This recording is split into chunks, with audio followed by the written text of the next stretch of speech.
Jo. Hele, Karel tady má totál blbý keci, že se narodil v hrobě, ale tamhle u toho stolu byl před 5 minutama židovský pohřeb.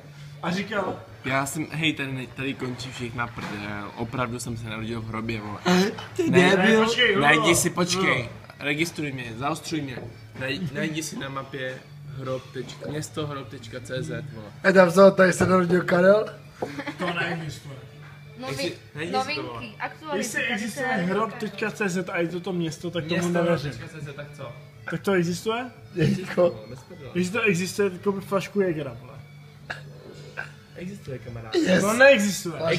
Flaška Jägera. Město, je to město, které má... Peníze nejsou problém, město. Jestli to město a má Já jsem ochotný do toho hrob.cz Město.cz to jmenuje. a tam bydlíš. Tam bydlím já. To nejde. O co? No o toho Jägera. Kámo, kamaráde, ty jsi špedel. Kamaráde, máte jenom internet tady? Kopy to platí, Internet, to si To nefunguje. Tak se pojď podívat, ty kuku. Ne, Více tak dobrý, nepojď že dvě si data, kupoval, pojď někam na Wi-Fi. ne? Tady mám tady to. Hrob.cz to neexistuje. Město, hrob. .cz. A ty jsi tam jako To čestný neexistuje. občánek nebo co? Udělá, to je starosta, vole.